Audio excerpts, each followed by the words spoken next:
guys and girls, and welcome to episode 110 of the FReality Podcast. This is a weekly VR, AR, and MR talk show, live streamed every Saturday on YouTube, Facebook, and on Twitch. You can also catch the show live in VR using Big Screen TV. The show goes live at 7 p.m. in Europe, 6 p.m. in the UK, and 12 midday in Central US. You can also check out the audio version, which is available on iTunes, SoundCloud, Anchor, and on Spotify. If you have any questions, comments, or feedback during the show, please put them in the chat. We'll try to answer as many questions as we can. Now it's time for me to introduce you to the team. First up, don't worry if you're feeling faint. There's a doctor in the house. After completing his PhD this week, it's Dr. Rowdy Guy. Congratulations, dude. Thank you so much. It's been a harsh couple of weeks. Like you probably see like the bags under my eyes at the moment, but yeah, it's over. It's finally over. I can officially call myself Dr. Rowdy now. So all I still need is a lair for all my evil plans, and then I'm ready to take over the world. So prepare yourselves. And you should tell people like what your PhD is, because it's kind of incredible. Yeah, I'm now I'm a doctor in medical sciences. So the topic specifically that I did was neuroscience, and the topic of my thesis was like the in vivo visualization of a rat model of obsessive compulsive disorder. Wow. So that's kind of what I specialized in. Yeah. And that's why he does all the rowdy science, because he's actually much smarter than he looks.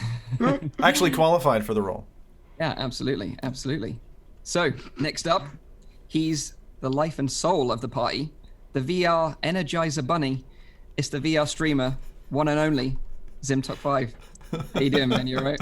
You couldn't have introed Rowdy better this week than you did, because I had an exciting midweek where I actually had a fainting episode, blacked out, and had a seizure, and had to go see a doctor. So. Oh wow! So this is the way you introed. I just had to kind of say it there. I was like, that was so perfect, and you didn't even know it. And so I was in two minds about mentioning it, but I thought I'd mention it anyway. But yeah, it's nothing too serious. I had about 10 years ago a series of blackouts, and they're kind of simple things. It's called a vasovagal thing. Rowdy might know the whole syncope and that stuff. But it kind of hadn't happened to me for like 7 years, and as part of the physio. Your back problems then as well?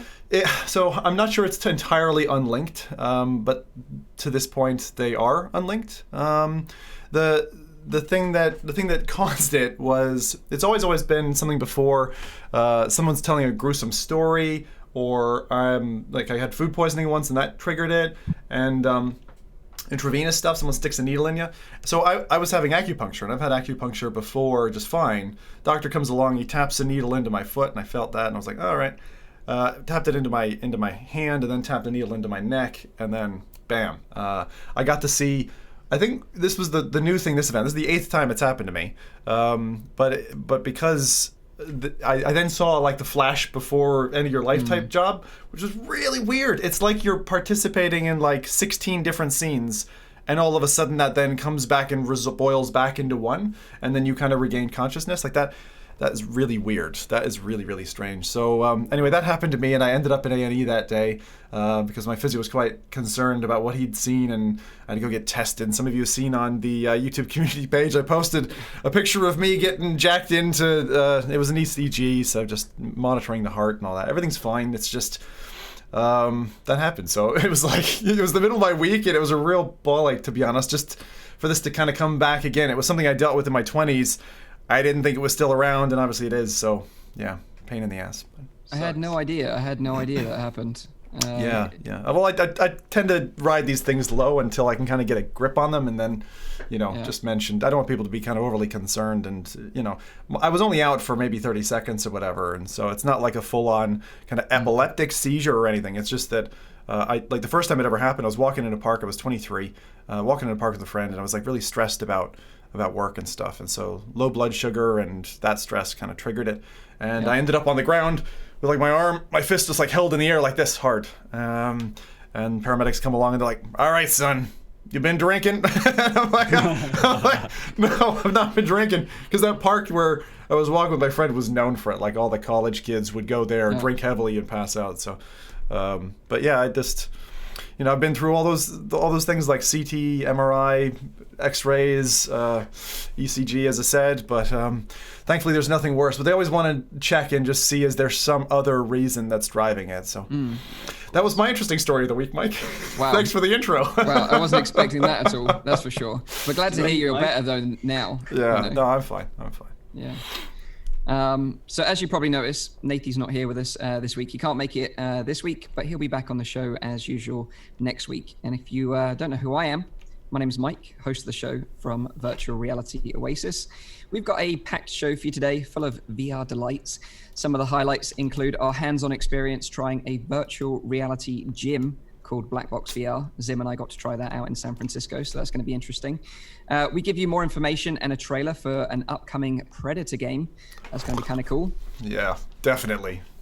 Zim's going to give you the lowdown on the latest releases to look forward to next week. And then finally, we're going to be discussing our hands-on experience with the epic Norse adventure that is Asgard's Wrath. But first, let's find out what we've been up to this week and our highlights of the week. Obviously, even though Asgard's Wrath was probably a lot of our highlights of the week, we're going to save that till the end of the show, so don't be alarmed. But let's pass it over to Zim first then. And what was your highlight, dude, if you managed to get one, bearing in mind your escapades?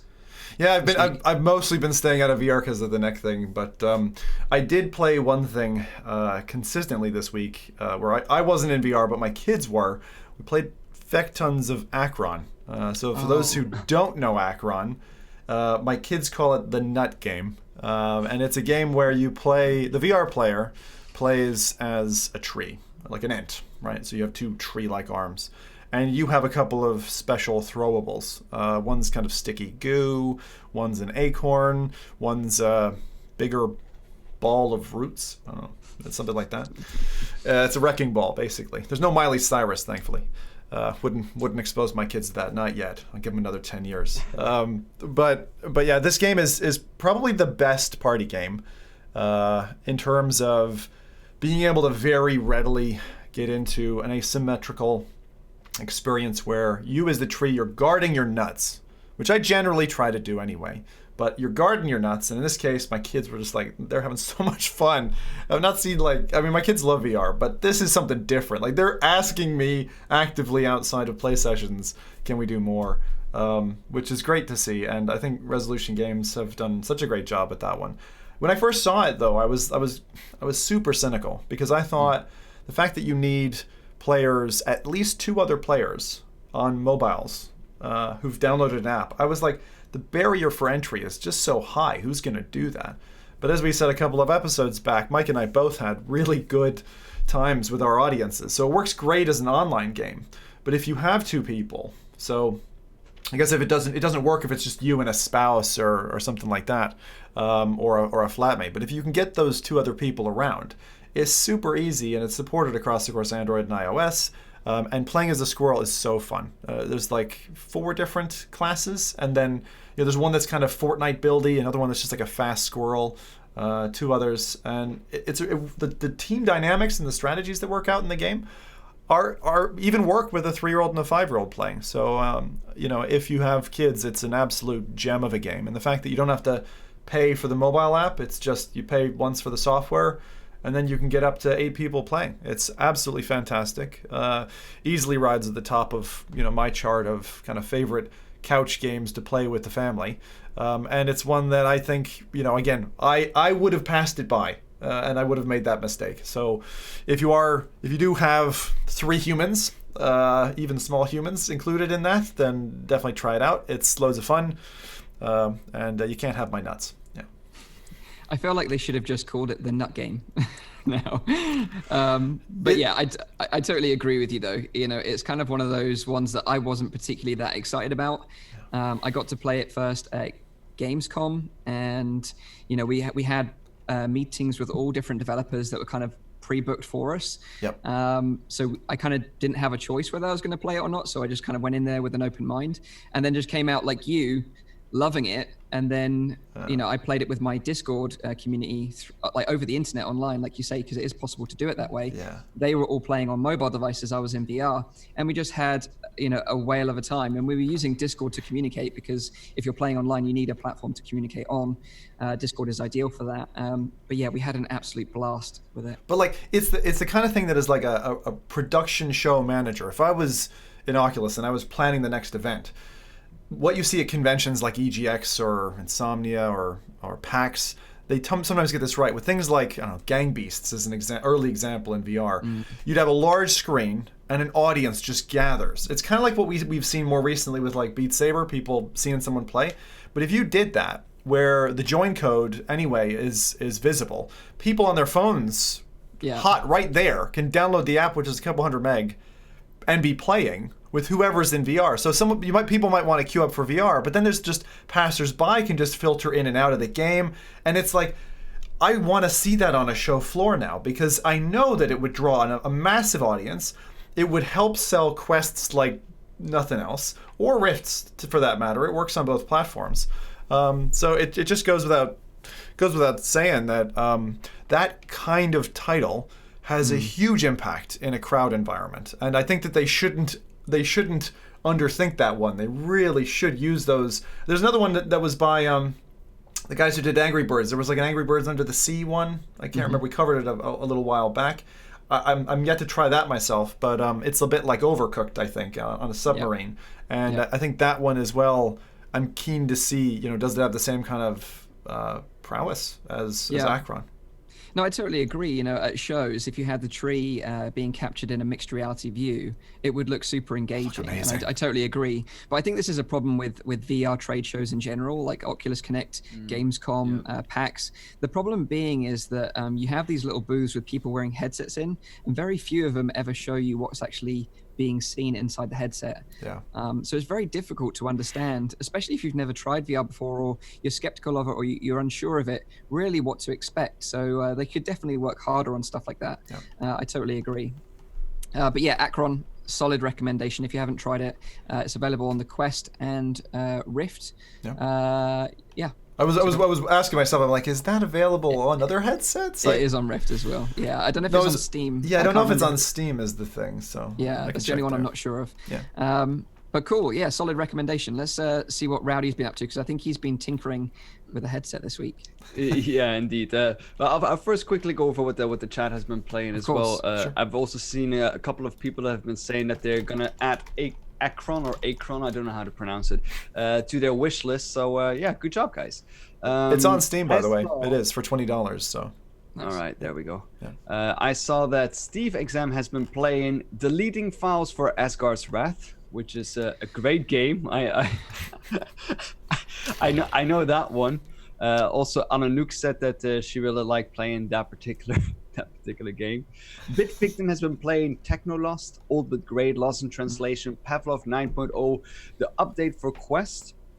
I've seen Beat Saber by Mage Box VR, and after this he's also going to try out the beta of Dash Cards. Dave the Psycho has been I actually shuffled through recent Go Gear VR ports for Quest, and my personal highlights are Underworld, Overlord, and They Suspect Nothing. John Wood has been playing some Unreal PT. Have you guys played Underworld, by the way? Overlord? That's the one that's like, it's that old 6 Degrees space shooter game in tunnels and corridors. I'm trying to remember the name of it, but oh my god, stomach jerker. Anyway. So John Wood played some Unreal PT, and then I saw that Watto UK also played Grit, Gears 5, Asgard's Wrath, and some indie title that he can't remember anymore. No Man's something. Cute. Yeah. And yeah, I myself, I've been tinkering around with the new Vive Cosmos. Some bad news though. It's already back in its box.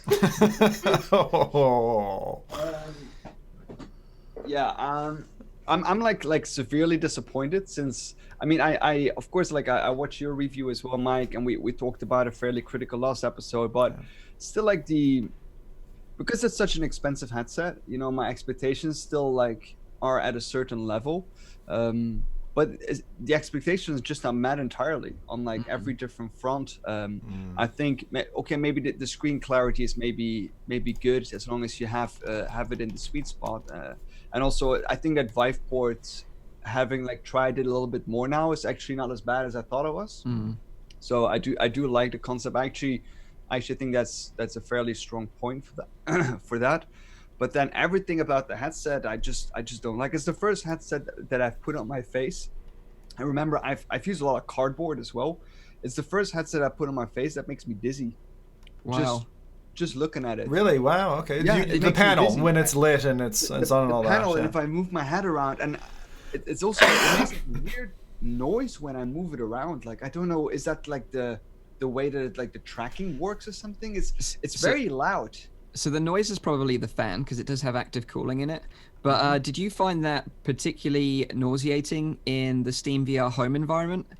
All of it. I've tried it All on of it. Viveport. I've tried it in the Steam VR home. I tried Pavlov, but that game just wouldn't work because my hands are stuck on the floor. Yeah. So I couldn't play that one. No wonder it's back in the box. Yeah, thought so. Yeah, I mean I can't Pavlov, use it. I simply can't use it, and I think maybe something that has to do with like me having problems with my eyes as well is that the IPD is set at 61.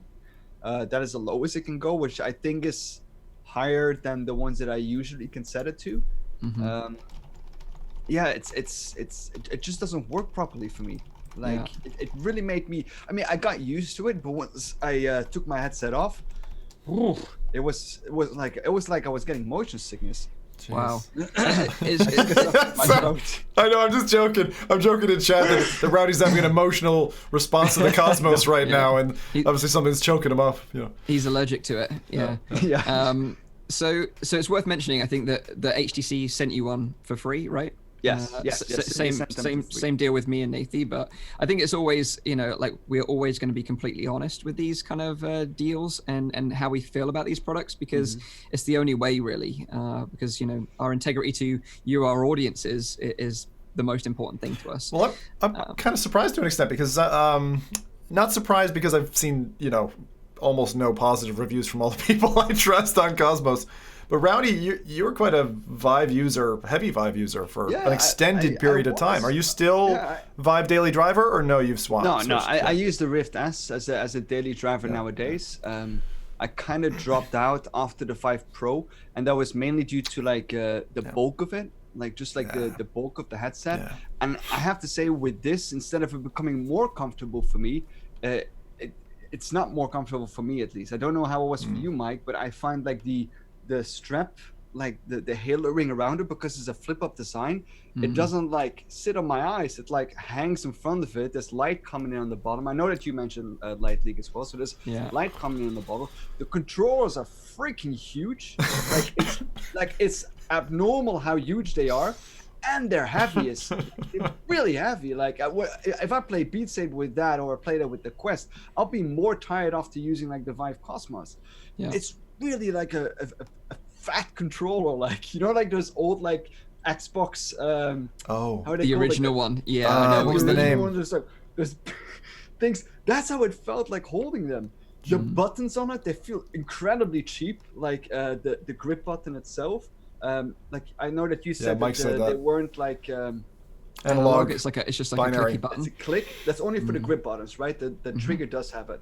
The position of the bumper sticks, it doesn't make any sense, or maybe my hands are just too small, but I can't reach the bumpers, without like adjusting the position in my hands. That's how big these controllers are. So for me, this is not a headset that I will be using. And I'm a little bit disappointed, because I really like HTC. I really like what they did with the original Vive. I like the concept of it, but with this, and I'm not even going to talk about the tracking, because like some people have different reports about that. For me, it just said in this room, the one I'm sitting in, is just too dark, or it won't work properly, this and that. So maybe that's why I'm having issues with tracking.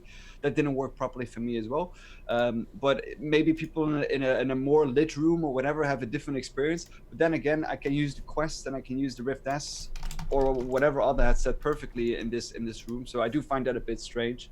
But maybe that is still to blame for me. It's just not my kind of headset.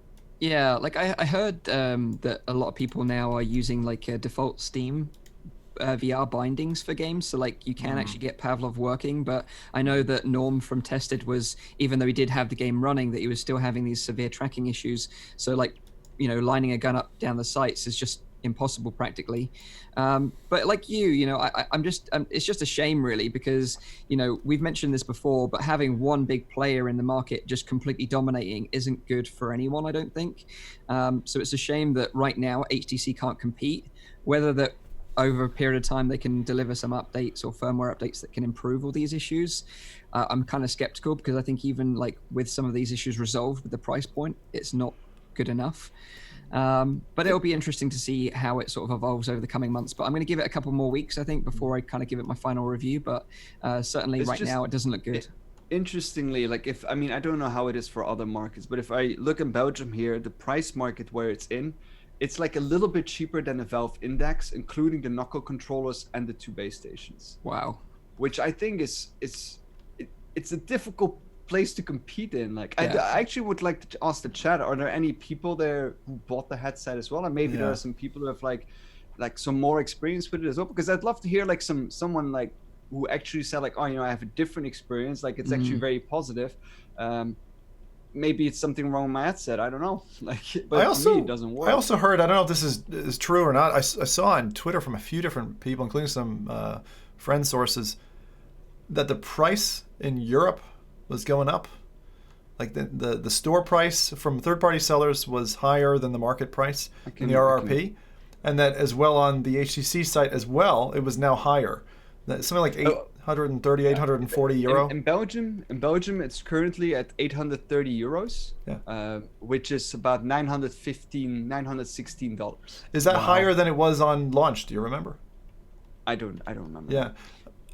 There's also a very interesting thing about this kind of monopoly issue, Mike, because in the US in particular, I don't know much about Europe in terms of monopoly, but and I'm not talking Monopoly the board game. I'm talking about actually companies having anti-competitive regulations strapped around them. It will be, I think in the US market at least, it will be negative and a drawback for Oculus at some point of their growth, Oculus and Facebook, because at some stage the government will step in and say, you don't have a competitor in the market, this is a monopoly. And what they typically do in that situation is they'll split them up. So if they can't cultivate a good enough, number 2, it's going to be not in their best interest. So we might see some very interesting future partnership or government stipend. I don't know, but market by market, there are different rules to abide by. And we have Cass Cherry saying in the chat that it was 799 euros before. So it's actually 31 euros less expensive before. And now you know what that is? Rewinding back to the CV1, I bet you that is the shipping cost that HTC up to this point were eating in order to get the headset out and around. And now they're just saying, you know what? Actually, it's not worth our while to eat the cost. Let's just put it on the consumer. I bet you that's what that is. Wow. Could very well be. But like you say about like competition in the market space, I think we might have an answer to that, and that's something we're going to touch on in the news. It's the Predator headset. It's the Predator headset. I knew it. Predator headset. I can't wait to get the little armband and then just start lasing my neighbors. You looked into my crystal ball. So let me cover what I got into this week. Obviously, apart from Asgard's Wrath, Nathan and I played the new Arizona Sunshine DLC called The Damned. It released on the 3rd of October, and if you own the base game, you can add the new DLC. I think it's like $4.99 in US dollars and $4.99 in British pounds. And basically this story of the new DLC, it kind of revolves around the events that preceded the previous DLC, which was called Dead Man.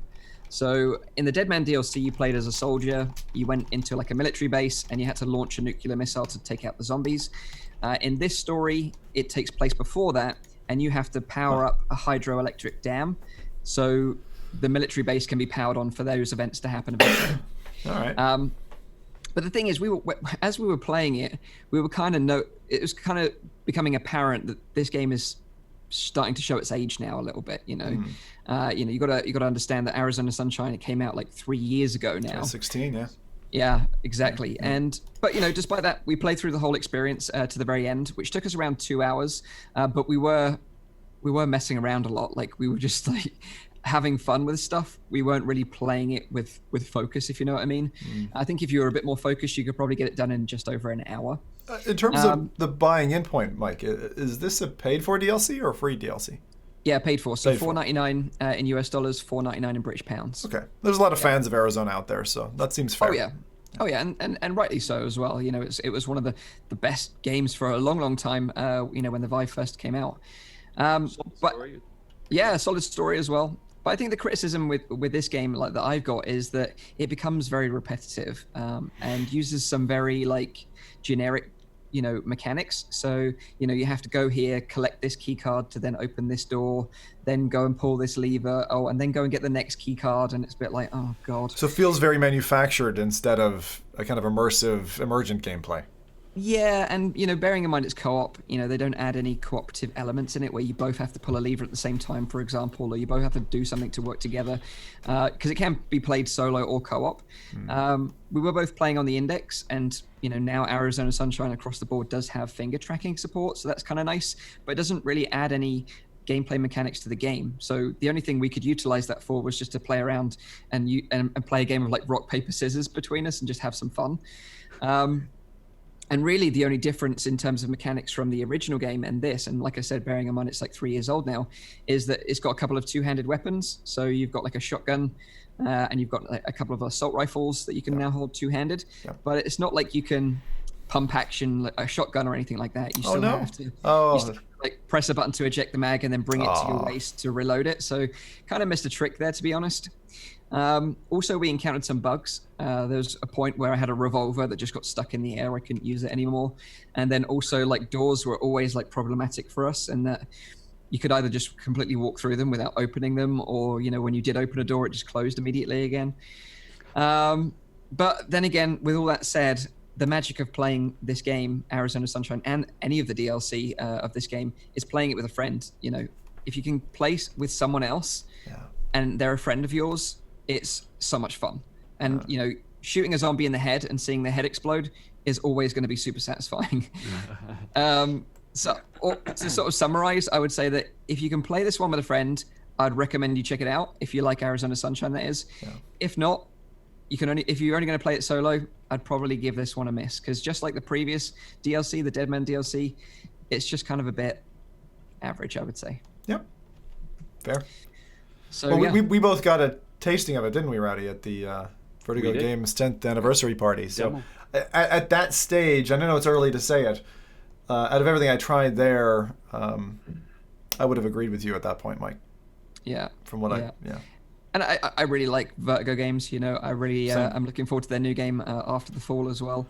That was cool. I was going to say, cool. from what I played there, that was the standout thing. Yeah, and I do think that they put like VR a little bit on the market. I think they were the first ones to actually try a shooter game.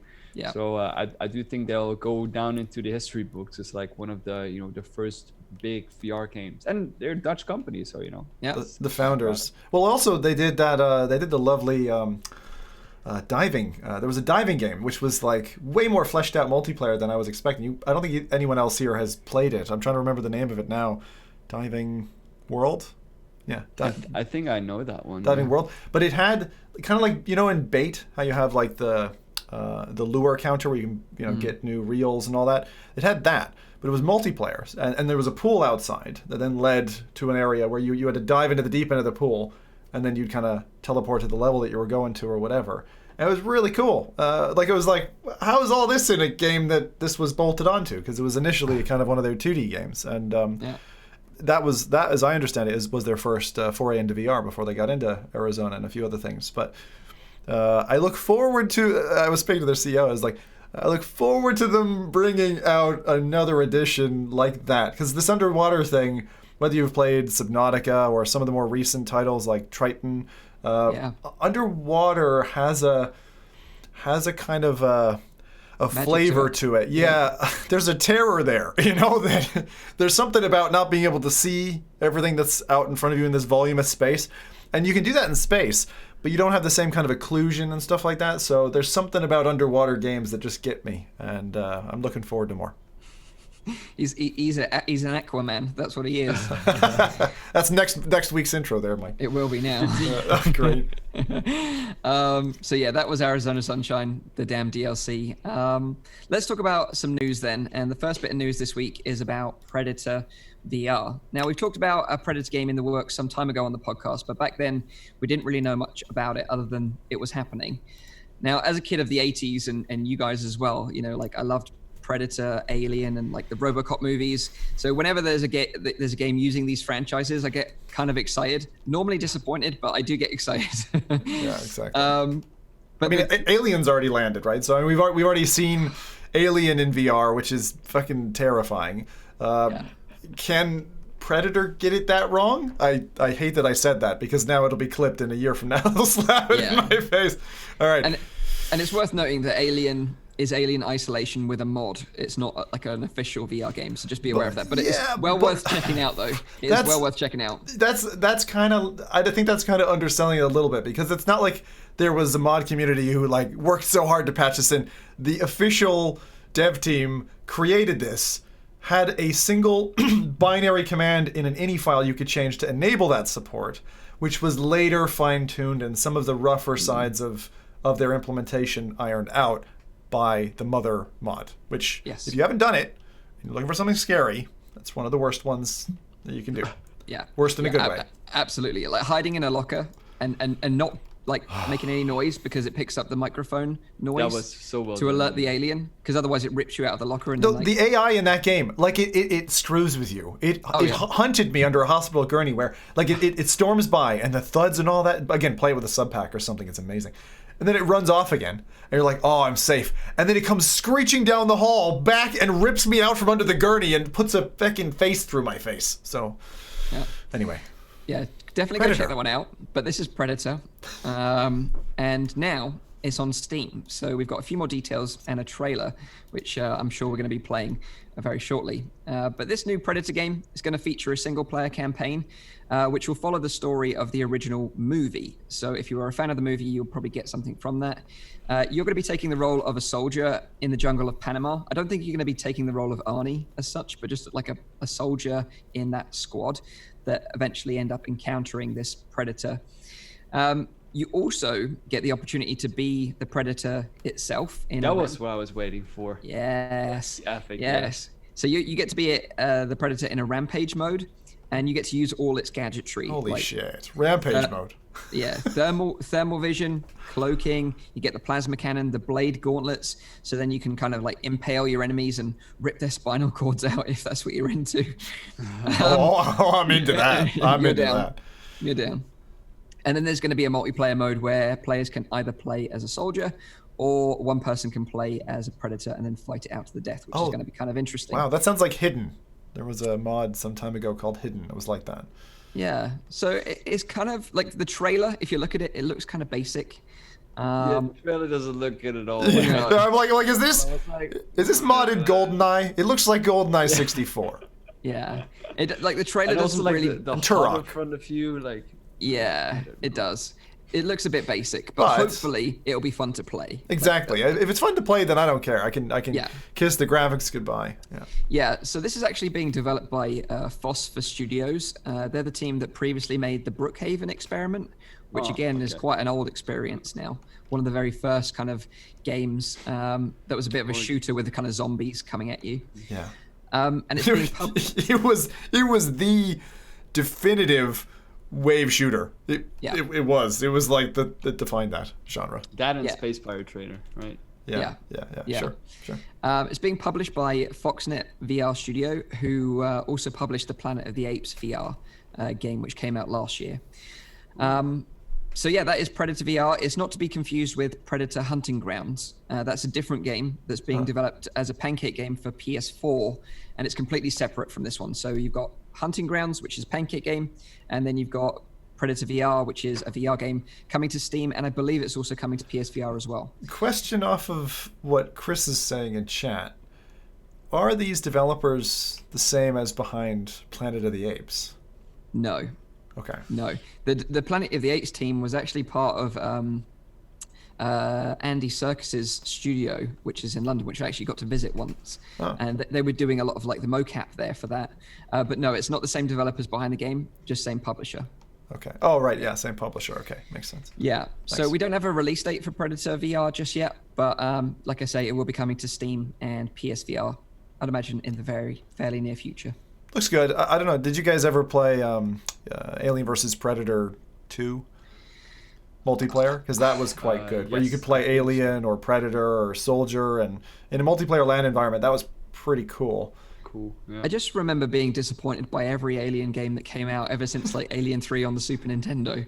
And I think there was one on the PlayStation actually that was pretty good. But yeah, I haven't been a fan of many of these sort of games for using these franchises since then. Actually, Alien Isolation is an exception, I think. I think I'm remembering now why I have AVP2. It wasn't even just the LAN multiplayer. There was a demo that came out on a UK PC Gamer demo disc, which I played. Oh, wow. And it was the first game. I was stupid. I had the lights out. My brother was sleeping. My parents were away for dinner or something. I was a teenager. Sitting there at home with the PC, right? Lights out. I had my legs up on my chair because I was already kind of scared. Walking down this little like grating or something in this demo, and the whole thing breaks. You fall down, and then there's an alien or whatever in front of you. It's hissing steam at least. And oh my god, I think I screamed and fell out of my chair all in one swoop. So that was certainly ingrained. But like from that point, for about 10 years, I just did not play any horror and or space games. Like it was just no, skip. And now you love them. And now it's a weird thing that happens. Yeah. So yeah, that is Predator VR coming soon to VR. Next is some congratulations are in order for Sony and the PSVR, as they're going to be celebrating their 3rd anniversary tomorrow, the 13th of October. To celebrate this milestone, they've announced some upcoming VR games and experiences coming soon to the platform, such as Bonfire, Audica, Paper Beast, which I'm quite excited about that game. It's made by Eric Kahi, one of the developers behind one of my favorite games of all time, which is Another World. You've also got Pixel Rip 1995, which we played at OC6. That's awesome. Yeah. Very, very cool game. And The Room VR, which I also got to try at OC6 as well. Did you play that one, Zim? The Room I didn't. No, I have actually played it on mobile. I'm not sure. I think it's a totally rebuilt thing for VR. I think you'll like that one. It's off the same IP though, right? And we're talking essentially room escape with puzzles. Yeah, I think you'll like it. It's the puzzle design is very complex. It's very cool. Good. So yeah, Sony, they're running a sale on VR content right now to celebrate, up to 60% off on some of the titles such as Skyrim, Superhot, Wolfenstein, Cyberpilot, Batman Arkham VR, Doom VFR, and Creed Rise to Glory. Cool. So you've got some really solid titles there if you haven't played them already. And like we said last week, we're super hyped for Iron Man coming to the PSVR. I think that's one of our most anticipated titles for that platform. That's coming to the PSVR in February next year. And kind of while we're on the subject of PlayStation, we should talk about their new console, because Sony this week, they announced that their new console will be called the PlayStation 5, PS5, and will be launching in late 2020. So it's not even that we've got that long to wait, really, which is kind of incredible. I got one recommendation here. Start saving. Yes. Yeah, exactly. It's going to be a beast looking at the specs. But on the VR side, like we've mentioned previously on this podcast, the original PSVR will be backwards compatible with the new PlayStation 5, along with its games as well. So, if you're on the fence about investing in a PSVR because of this new console and you've got a PlayStation and you haven't got a VR headset right now, then I think we've always recommended the PSVR as a solid VR headset. Definitely. If you have a PS4 already, that is. But of course, some things that we'd wish from a new PSVR is better tracking. Room scale tracking would be great. Maybe using inside out tracking, that would be a nice little touch. I have seen some patents flying around about new controllers and stuff. So yes, I mean, I do think that improvements are going to be made soon, though. Absolutely, because the controllers is another key part that we'd love an upgrade in, and they are upgrading the DualShock, like you say. They've got a new haptic feedback system and adaptive triggers. So basically, instead of just a rumble, it's more sort of tactile haptic feedback, which is kind of interesting. A bit more like the kind of HD rumble on the the sort of Switch controllers, the Joy-Cons. And then you've got adaptive triggers as well. So like say you're pulling a bow and arrow back, it's kind of got that resistance on the trigger that developers can incorporate. So it's going to be kind of interesting, I think, this console. So yeah, we've got those little snippets of information. So hopefully we'll get some more sort of snippets of information about a new headset and some new PSVR controllers as well. I definitely, when you guys were going into that, I was like, don't hurt me. Don't hurt me, my baby. My baby, the move control. I can't believe I'm saying this, but it does need a revision. And it does.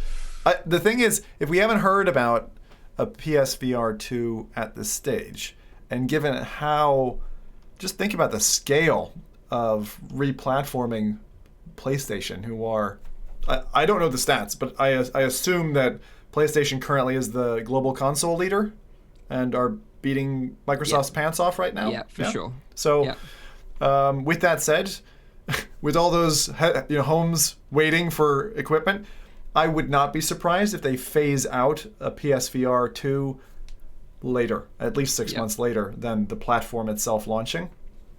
That makes sense. And again, whether or not they would decide to go for another pro release of the console in a year or two past that release, say 2022, 23, I would say that's probably likely. Are you so convinced that they're going to release a PlayStation VR 2 fairly soon? I would say probably Zim's probably on the money with that. They'll release the console first, and then maybe 3 to 6 months later they'll announce the next. Because I still think that I mean, it could be wrong, of course, but I think that the PlayStation VR 2 is gonna be a bit longer than that, because I think the original PlayStation is actually fairly okay still, just in general, even considering the competition that is there. Yeah, for the price, right? Yeah, I mean, I would agree with the headset, but the controllers and the room scale tracking, that's what it needs badly. The tracking is... That is going to get an upgrade, but the headset as well?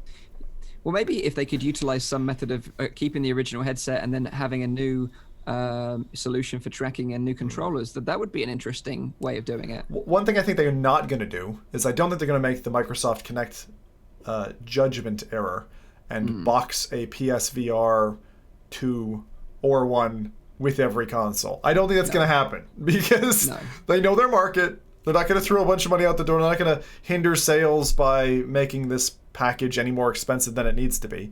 So I think we are looking at a modular and likely phased release. It's also worth noting that the PlayStation VR is the top-selling VR headset, right? In terms of by far. Like high-end VR, I'm talking. I'm not counting cardboard or Gear VR. Don't you ever count cardboard or Gear VR. So they are the market leaders in that sense. And earlier when we were talking about HTC missing the target with the Cosmos, potentially if PSVR come out the gates with a solid second generation headset, then Oculus would have some competition on their hands, I think, and that would spice up the marketplace a little bit more, I think. Particularly if they decided to go with like the Quest route potentially and have an inside out tracked headset that then could be connected to a PlayStation console. That would be a really unique proposition. Yeah. So yeah, that's some news about PlayStation. 3rd-year anniversary for the PSVR, so congratulations to them. I think it's just before you transition, I think it's interesting that for me and I imagine many others, I was a Nintendo boy my whole life until it got into VR, and then PlayStation hooked me, and I was like, okay, I'll try it out and give it a shot. I wasn't expecting to be as impressed as I have been, and the content run that they've done is amazing. We always talk about that. I wonder what their conversion percentage is. Like for people who before were not PlayStation people, who they then have picked up either from the console or VR, because it's such a solid offering at the price point. It must be pretty heavy. It must be pretty heavy, I would think. People in that seat. I think that a lot of people who just enjoy games will quite regularly have a PlayStation, even if they have a PC. Because it's also just like what we said was one of the strong points of the Quest was like the ease of use, and I think that is always like speaks in favor of the console market. Like you just boot it up, you start the game, it automatically updates. You don't need to like fuss around with anything. It's just like it works, and I think that is a major selling point for whatever that PlayStation does. So I do think a lot of people who game have a PlayStation. I have one question for Chad as well on this point.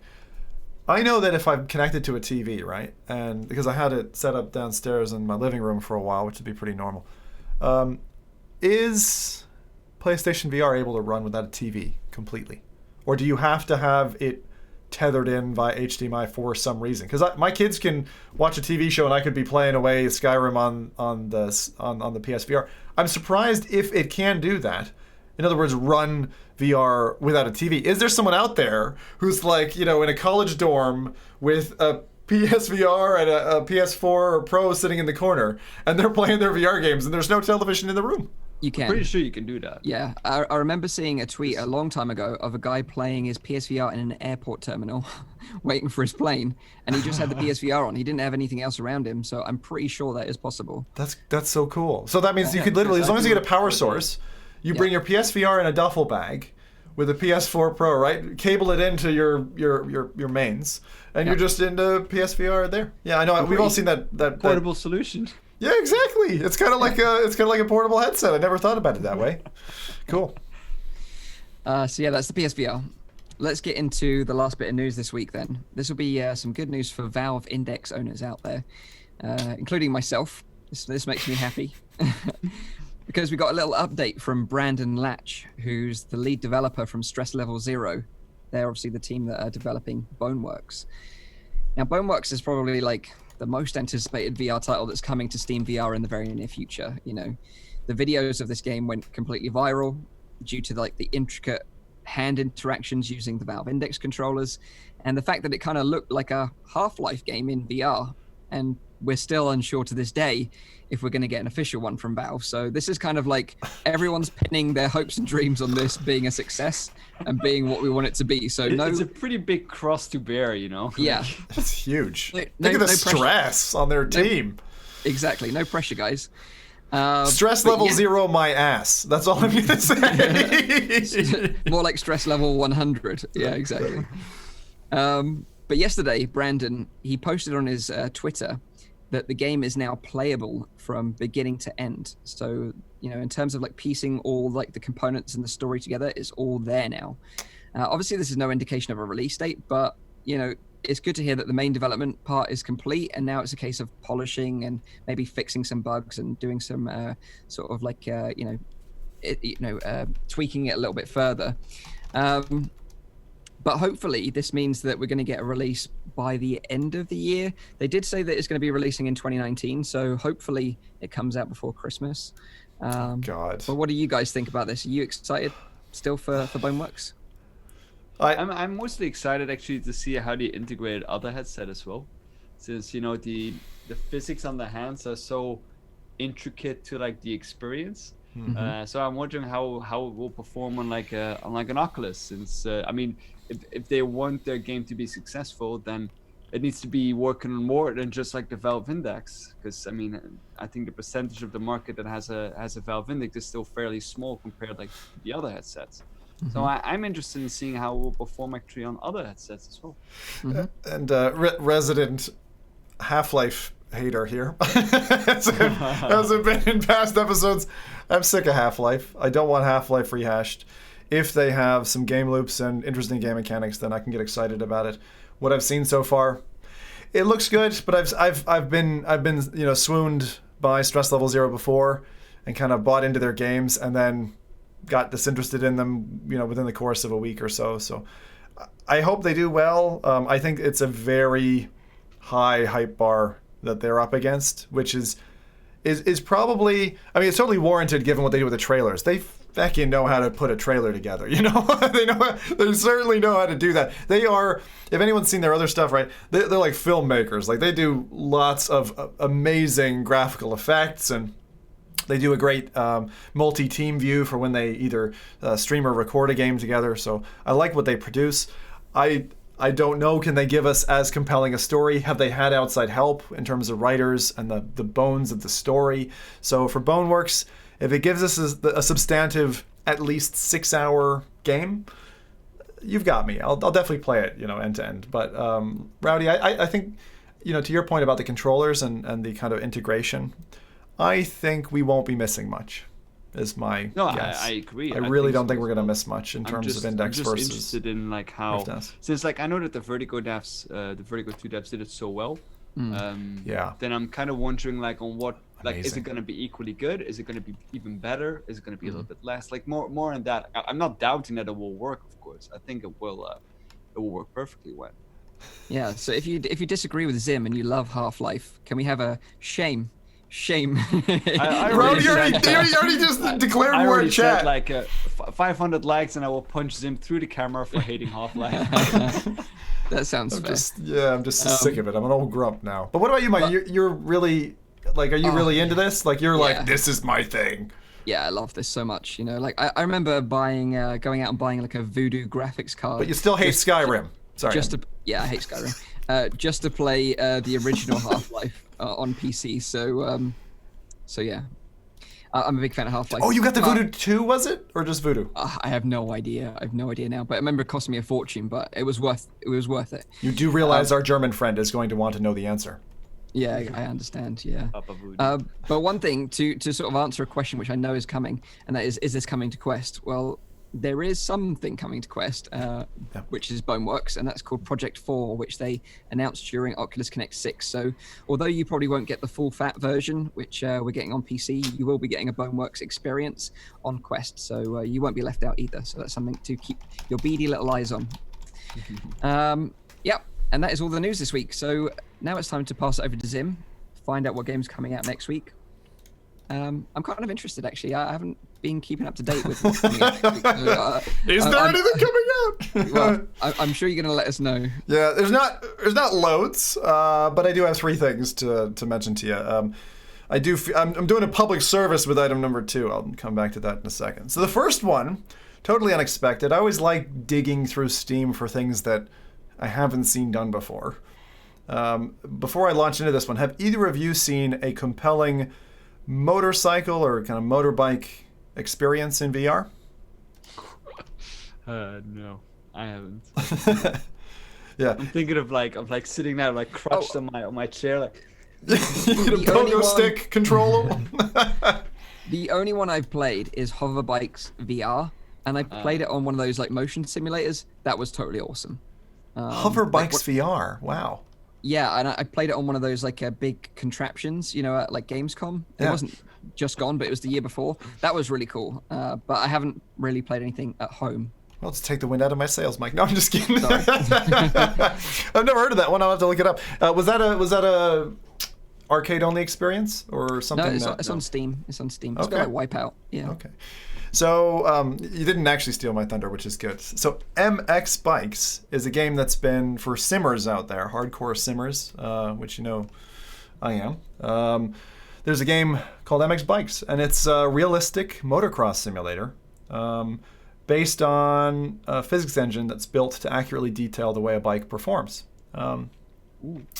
So it covers kind of like the dynamics of a motorcycle. It has, I think, 5 separate independently built vehicles. It's got about 10 different tracks. And the game retails for a relatively high price. Most sim games do, though, I would caution, whether it's a roller coaster you're looking for or something else. This is $27.79 in pounds. It's about $30, maybe a little bit more than that. So you have to be into it. And actually, when I saw the trailer, I was like, all right, yeah, you're showing me a third-person camera. That's really not good enough. I need to see something else. So I dove across the net, and there's a fella named Spencer Turley who did record and broadcast a little bit of the first-person action. So I'm going to show you a little bit of that because I found it to be quite compelling. It shows how the bike handles and how, if anyone's ever ridden a motocross bike or even like a low CC scooter or something, the way that works when you're getting airtime looks really good. Some Steam reviewers didn't really like the VR edition. They said it was kind of wobbly VR settings. And there are first and third person modes. Say again, Rowdy? You do need a stomach for it, I think. Yeah, I think you're going to need a stomach for this game to an extent because it looks like it'd be rough on certain people. But it's quite a compelling view. They got the whole handlebars in there. This game's actually not just early access. It's been in production for the last 5 years. It's another one of these 2-person team jobs. So, aside from thanking Spencer for the in-game footage, which, no way I would spend 30 quid on a game without seeing what it looks like in VR. This is something, motocross in VR, yeah, I'd say hello to it. So I'm going to reach out and see if the devs will maybe key me up and see if we can play it. The coolest part is that it's got cross-play with 2D players. 2D players are obviously doing online championships and stuff in this. And I understand there's plans for like custom tracks. So if you liked the old school Excite bike, something along those lines, coming to VR, you could build your own track, you could ride it, you can compete against friends. I'd love to compete against other people and see how that looks running around a track. If you got like even 4 people going head to head around a track, I just think it would be pretty badass. So what are your thoughts on it, lads? Yeah. This kind of got me thinking, like, as you mentioned it, I never know what's going to happen, by the way, or what game Zim's going to talk about. But this is just my immediate thought came into my mind. I was like, they make steering wheel setups for like sim driving games. Does a handlebar setup even exist with a throttle, for racing sims? I have seen it, but it was a while ago. I don't know if there's something released in the last 3 years. I don't know. I'll have to do some research. So that'd be cool. Like, just get a stool and straddle it like a bike seat and have some handlebars. That'd be badass. Gotta be expensive, and it's obviously they're in the arcade. Yeah. What were you saying, Rowdy? Kill me. You're saying that there's no space in his living room and his missus would kill him. Yeah. She already made him make a room for a studio, so we know that would be the case. So that was the first one. That one was Piboso. So Piboso is the developer, and that launched on the 7th of October. Available currently for Index, Vive, and Rift. So I don't know that there's any hand tracking support. I think it's just basic support. But actually, they had a video 3 years ago showing off early Rift support. So this has been a long time in the making, actually. So which makes me want to try it. Okay, the next game. Some of you have played this. It actually launched on Steam back in August, but now it's come to Oculus Home, which is what I like to call Poor Person's Asgard's Wrath, which is Until You Fall. And I say that in 2 respects. It's only a 3 gig install, for those of you who maybe have played a little bit of Asgard's Wrath this week or done the install. And again, I won't comment on Asgard's Wrath, but this is a game that centers around you being a rune knight. It's roguelike. And on the 10th of October, this launched on Oculus Home. So for those of you who have a Rift and are interested in a game that will make use of your VR domain, and I say that because you need a bit of space before you go whacking your walls or breaking a fist. Quite an excitable title, this one, and it is a game that, for me, given I've not played it, I have some questions about. But you're basically fighting, dying, getting upgrades, fighting, dying, upgrades, fighting, upgrades, dying. Which is why it's from the team Shell Games behind I Expect You to Die. So clearly they followed up with I Expect You to Die with you're definitely going to die, and you're going to die a lot.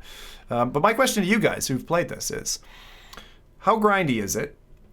Because how satisfying is the combat? Because especially for given you guys have played Asgard's Wrath and could compare the two.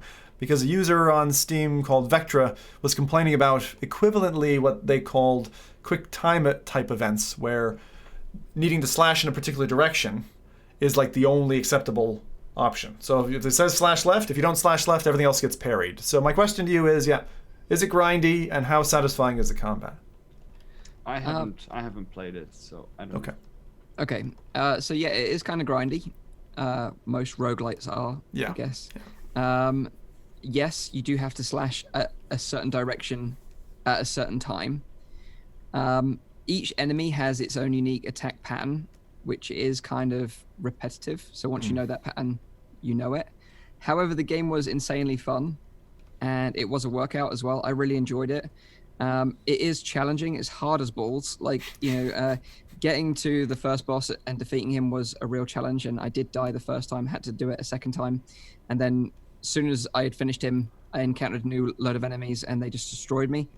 I just think it's such a shame that they released it now, on Oculus the day after Asgard's Wrath. The day of, actually, and that's day of. one of the points I was going to make here is that if you're going to launch on the 10th alongside, why did you do that? And that's why I introduced it as kind of the poor person's Asgard's Wrath, because I do feel that Oculus are saying this is a high-priced title.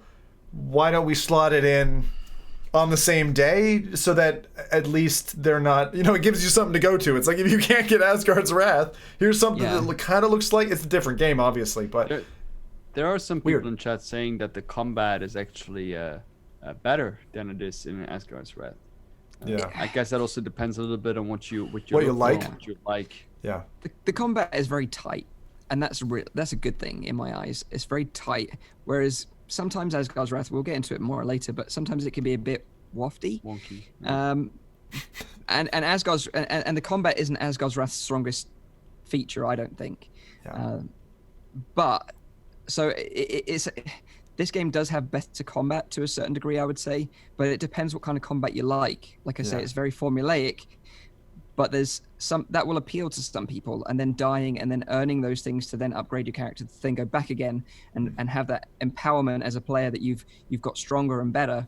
There's something magical about that. I just do think it's a shame that they've launched, like you say, on the same day, because I think it's going to take some of the attention away from it, and it deserves more. Deserves more attention. Yeah, because I feel like there's definitely a shielding effect here that's quite pronounced. And Show Games are a veteran in the industry, 20 plus years game design release experience. So for me, looking at this is definitely on the once I get better, because this is one of those games you need to be okay and fit for. Oh yeah. You need to be all right. You're going to be prancing around for it. I heard the sound design and the arenas were actually quite astonishing. Some people said that the quality of the work that went into this it exudes through the game, and it really stands out. Oh yeah, like the music gets you pumped, like to beat the crap out of some people. Like it is good. Yeah, they called it something. They said as per the features on Steam, one of the things they said was driving synthwave or swordwave soundtrack to keep you fighting. And I was like, okay. You'll love it playing it with a sub pack. Yeah. Oh sure. God, I can't. Oh, now you've got me anyway. So, but it sounds good. So you like craft your weapons, you upgrade, and all that kind of stuff. So, yeah, cool. It's a fun game. Funny, odd release cycle. So again, that was originally launched 27th of August this year on Steam, and now 10th of October it's available for you to buy on Oculus Home. It is $14.99 in pounds, which is half the price of Asgard's Wrath, and about 1/100th of the install size on your hard drive. So that's game 2. All right, game 3. Let's move on to another one. This one in a now, I guess, crowding space on Oculus Quest and in VR. Knockout League is coming to Oculus Quest. Again, $14.99 by Grab Games, launching on the 17th of October, so later in the week. This is an arcade-style boxing game, single player only, but it was rebuilt for the Quest, and it was built ground up for VR. This title's been around for some time. I sadly haven't played Knockout League yet. It's one of the few boxing titles I haven't managed to touch yet, so I'll be checking this out on Quest at some point. Involves realistic moving and dodging, one-to-one motion. A little bit different to Creed in that respect. I'm just giving Creed a jab there. It is Oculus Cross-Buy enabled, which is good if you're looking to buy on one platform, but you have a Rift and you have a Quest, for instance. There's some drills, kooky characters. It's very cartoony in nature. Not really much more for me to say about it. All I can say is I saw their launch release trailer had like 50 views on it. So obviously there's not too much hype around this just yet. I don't know if people knew this was coming or not. Yeah, so like this game is basically like Super Punch-Out in VR. It's got the kind of same style. The bosses, they have their own attack patterns, a bit like Until You Fall. They have certain attack patterns which you have to learn to beat them, and they are bloody hard as well. But the Quest already has Creed Rise to Glory, which is a great boxing game. Yeah. So and Box VR, which is a little bit different.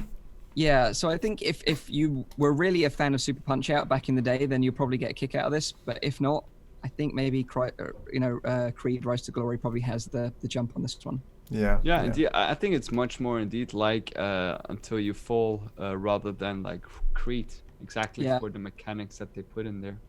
Because it's not a boxing game. It's more like learn a pattern and try to defeat an enemy, which can be fun because I just watch like the end bosses or like the different fighters, and they do like they do look like they put like interesting stuff in there. Yeah, you will learn to hate octopus. Put it that way. Oh no. I still want Thrill of the Fight to come over. That was always my favorite boxing game. Really good one. People got in your face. They had a Halloween update where like there was a zombie who was really coming after you, and you were like, you really broke a sweat. And the realistic one that I've played, I think. Yeah, absolutely. It was the most realistic, most in your face. Like the scale of the enemies. Like I remember fighting this one Puerto Rican dude. I forget what I called him, a big tuna fish or something. And he was coming at me, and I still remember having the Vive controllers. Like they had them turned to the side. It was the first title I saw where you had that, and it really gave you the right feel, and you could grip tightly and you could really throw your punches, and it used the room scale. So I don't know what happened to that game, and if the developers are dead or what's happening, but really looking forward to that. So that's another one. Yeah. PD did mention one game in passing, which I don't have a video prep for, but I'll just mention because I did hear that Nathy played. I don't know if you got a chance, Mike or Rowdy. Spectro released, which is a roguelite Ghostbusters game, and apparently that's quite good as well. Again, so look out for that. That was Spectro. Thanks, PD, for the shout. If anyone else, again, if I've not done my job and missed any core releases, please drop them in chat. It's always good to have them there. But otherwise, back to you, Mike. Cool, nice one. So the first topic this week, we've got two topics. Firstly, we'll talk about Asgard's Wrath, and then we'll talk about Blackbox VR. But let's get into Asgard's Wrath then, because this is an Oculus exclusive title, launched this week from Sanzuru Games. They previously made Marvel Powers United, which I have to say I wasn't a massive fan of. I really liked the character models in that game. I really liked the Marvel Universe. Didn't like the repetitive gameplay. Thought it was very linear. So I was kind of a bit like, about this one. You know, like I'm not a big Skyrim fan, as Zim previously mentioned in this episode. Shame. So that whole like kind of fantasy style, you know, the setting of this didn't really appeal to me that much. You know, I'm more of a kind of Stormland guy. You know, I like the tech and the kind of sci-fi-ness of those kind of games. But I think I just completely read this game completely wrong, and I even played it before at PAX. But I think what I played was a small arena where it was just waves of people coming at you and you're just fighting them. Whereas, like I said, with, you know, when Zim mentioned Until You Fall, that the combat in Asgard's Wrath, in my opinion, isn't its strongest feature. The strongest feature, in my opinion, is the whole world, its story, and the companions, which of course we'll dive into. So yeah, I completely underestimated this game, I think. And then when I played it, I just fell in love with it. And it really does an amazing job, I think, of drawing you in very quickly to this world and making you feel like a part of it and that you're an important part of it. And I think that's what very few VR titles do really well. And I was kind of thinking back as to when was the last time I really felt this way about a VR game? And it was probably Blood and Truth, which was it's questionable now whether it's still my game of the year. I think this Asgard's Wrath will come very close, but I haven't completed it yet, so I want to complete it first before I give it a stamp of approval in that sense. But prior to that, it was probably Lone Echo, you know. Yeah. Again, these games, Lone Echo, Blood and Truth, Asgard's Wrath, they do a very good job of like getting you involved very quickly and making you care about the story. And Mike, I know you're generally very sensitive and good on this point. Chat is screaming out for please no major spoilers. I will reiterate that, as I have not played the game. Okay. Yep. No spoilers. It's just at the ending, you know. You got. Well, this is the thing. Like, I don't think anyone would have finished it anyway because I think it's touted as a 40-hour game. Like developers, Sanzuru are saying it took them around 40 hours to speedrun it. I think Upload potentially completed it in around 30 hours. So I don't know if they were just. But I mean, that's through full-time completion, right? Because I mean, the main storyline they're saying to 6 to 7 hours, right? No, they're saying even longer, I think. They're saying I know look, that I think that I saw that Frank finished it in about like 7 hours. right, but it's got like multiple side quests. You can revisit areas and stuff like that. So I think Frank finished it and he had like 30% of it done or something. Exactly. I'm hearing a lot of Skyrim. Here. So Play yeah, Skyrim, Mike. I was completely wrong about this. Doesn't make me want to go back and play Skyrim though. I have to be honest. Oh, come on. So let's start with the graphics, because I think this is one of the things that really makes this game stand out. Like, graphically, it looks gorgeous. Like, you can play as a mortal when you're on the ground, or you can be a god, and you can overlook the whole sort of scenery, the whole battlefield. And everything's just super detailed. You can interact with so many different bits and pieces of the world, solve puzzles that way. And it just looks beautiful. And sometimes when you're looking back at this kind of scenery, it's just like, wow, you're just in awe of it almost. It looks that good. But what about you, Rowdy? What did you think of the graphics of Asgard's Wrath? Yeah, I think it's visually stunning. Just in general, the amount of polish that the title has is nothing but amazing. I do think that it. I know I had a little bit of trouble getting it running as smoothly as I would like to. Of course, I'm recording it. I'm increasing the field of view. I'm super sampling. So there's a lot of stuff that I do that a lot of people who will just play the game won't do. But I did notice that it was fairly processor heavy. My graphics card was not getting tested really a lot, but it was mostly the processor that was struggling. So I'm thinking it has to do with the recording more than the game itself. But So yeah, it's just like a loveless response here, Rowdy. It's all technical stats. Tell us how you feel. Tell us what's inside. we're just talking about the visual quality now. Like I'll give my opinions later on about the game, but I think visually the game is just stunning. The art design is really well thought out. It's all very consistent with the lore that is so throughout in the game as well. The way that the characters are portrayed is really well done as well. It's really like a lot of thought that has just been put in details that other games, even AAA games, don't do. And I think that is a really, really good accomplishment, especially for a VR game. Yeah, and there's systems in the game where you can learn much more about the world and the characters and the environments and the story, even in more detail than you're being told through the story naturally. So if you want to dig deeper, you can. Like to keep on the topic of graphics, what I really liked was the way that they did certain cutscenes.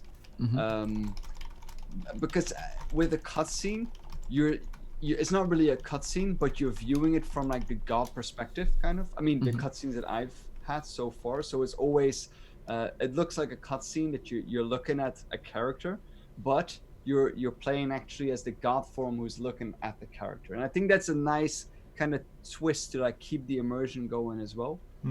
So yeah, nice. I got a question for you both on this point, because from the demos, and I did play the demo where you were on the intros starting, when you move into god mode, I always found a very odd grittiness to the graphics, and this kind of like when they downscale the world, like I didn't like how it looked in god mode. And I just wanted to know if either of you felt the same way, because it's not the first game like that. I found the same problem with what's that quest title that looks like Zelda?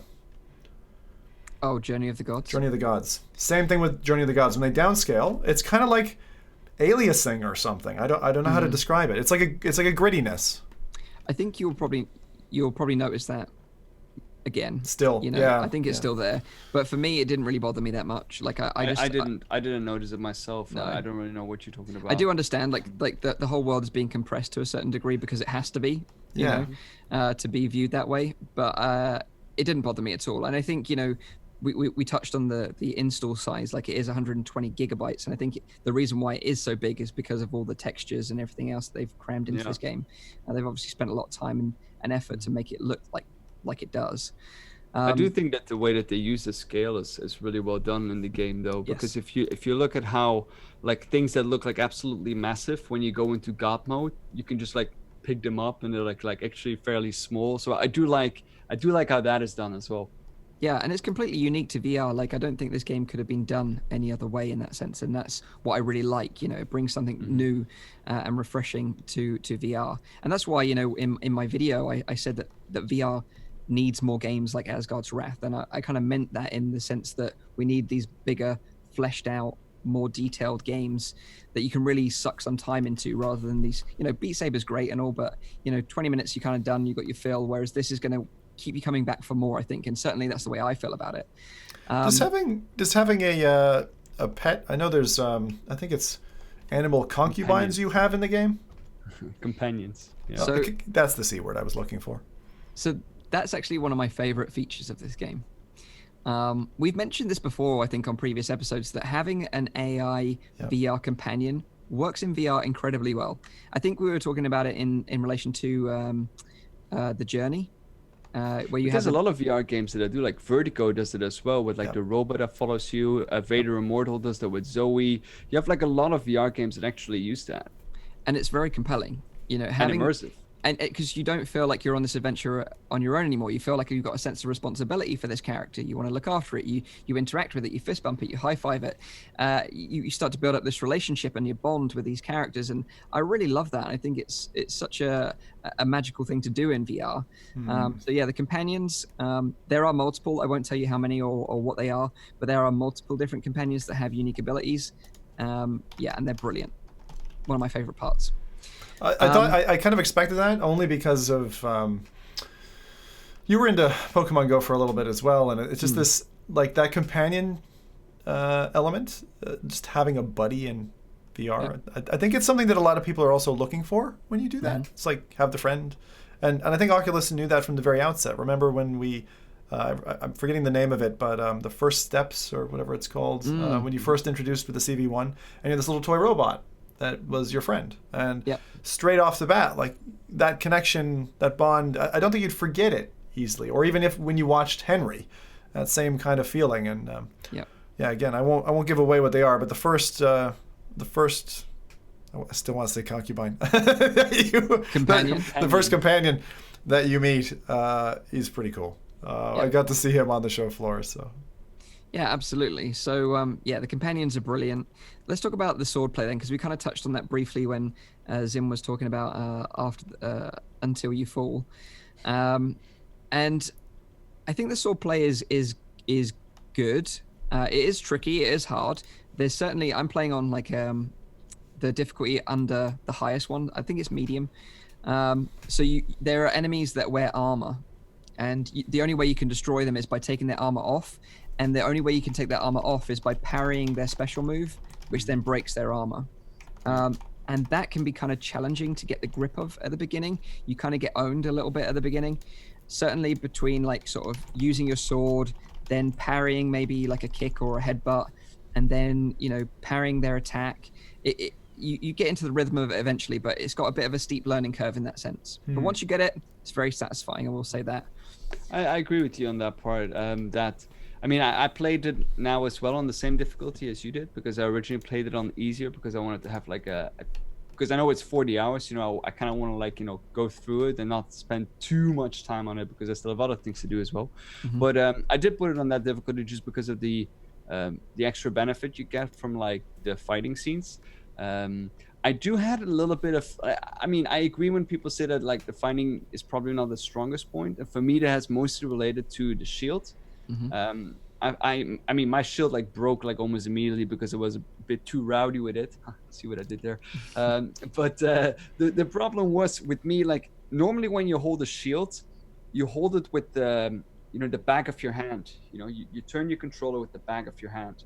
But for some reason, I don't really know why, your knuckles will be facing the enemy when you hold the shield. And for me, that's not a natural position to hold the shield, because you hold your sword in your right with your knuckles facing, you know, the enemy, and then you hold your shield as well, and then you need to do the bash mechanic, which means you need to push like this instead of actually pushing with the back of your hand. So I would like it that they actually switch it, like, you know, like 90 degrees, so that you hold your shield like you would hold a shield, you know, with the back of your arm, in order to do like a proper bash as well, or like to punch the weapon out. So I would like to see a 90-degree switch on that particular thing. course, I'm nitpicking here. Huh? I mean, you need to find some things that you don't like as well. So. Yeah, I wonder if they do that because of the tracking with the Rift S. I don't know what the reason is, but I know that for example, I think Blade and Sorcery that they do hold it proper. Yeah, exactly. There's also one thing I miss a little bit about the fighting is that the swords don't really have any weight to it. You know what I mean? Yeah. Like they feel really light and really fast going. Well, I would like to, and I don't know how to do that, but I would like to see like a little bit of like added weight and momentum. Make fighting seems Blade and Sorcery does that incredibly well, especially with their two-handed weapons. You could take a halberd up and you're like dragging it across the screen. But what you basically do is you introduce some kind of like lag to the weapons path, right? So it naturally makes you want to kind of slow down as you're dragging it across because you're not getting the effect you expect. Yeah, so but that being said though, the AI mechanics of fighting are really cool. I really like it that even if that they're actually fairly smart and fairly quick to react. You really need to get better in the fighting in order to complete or kill a certain enemy. So I do like the certain difficulty that comes with that, and it gives that a much more realistic feel. Yeah, exactly. Because I just wanted to sort of be clear that you can't just kind of like wave your sword like a feather duster and like waggle it and you'll win. It just doesn't work like that. You can do that against the enemies, like you have like certain types of enemies that are like kind of dumb, that don't really have like parrying mechanics into it. There you can just like waggle around with you. That's why I'm saying like, if the sword doesn't have any weight, you can still like go. Of course you don't do that because you want to feel immersed. I mean, at least I do. So you still go full power. I saw a very vivid demonstration of that with a gentleman who was turned around to his camera and wagging quite vociferously. Yes. But I agree in that you're right in that Blade and Sorcery and like Hellspit Arena, they handle like, a sword actually hitting an enemy in a better way. It feels more sort of realistic. Whereas like you say, your sword does kind of go through an enemy in this game. But, like I said, the swordplay for me isn't really what makes this game shine. It's everything else pieced together. We should probably just talk about the story because it has got this sort of story woven into the game. Again, I won't spoil anything, but there's like multiple characters, multiple storylines, all within this kind of like Asgard, Norse mythology. That's just really interesting. Very in depth. Very in depth. Also the difference in scenes, like in like the first. I think I played it for a good 3 or 4 hours now, and I think I've like just finished the tutorial. I think I'm roughly around that point, but it's like the extent of like the scenes and like the how deep the story actually goes. If you wanted to, you don't have to go that deep either, but it's like it's impressive. It's just impressive to see that in a VR game. And I think you hit the nail on the head there by saying that I think that VR really needs something. I think this is a hallmark for VR to go even further. I think this is something that now people will look at and say like, oh damn, I think I want a VR headset now just to play this certain title. And I think that's a huge accomplishment. And I think that this is something that we haven't seen really yet in virtual reality. We've seen with like Beat Saber, people like, oh, I think that's cool. But to really have something that is so, how would I say it, so engaging as this title, I don't think we've seen that yet. So Mike can't because he's not put in the time to Skyrim, but Rowdy, compare it to Skyrim. How does it differ? What are the things that it does right that... Because Skyrim was a flat game that they VRified. Very different from direct interactions and all that, but I'm curious.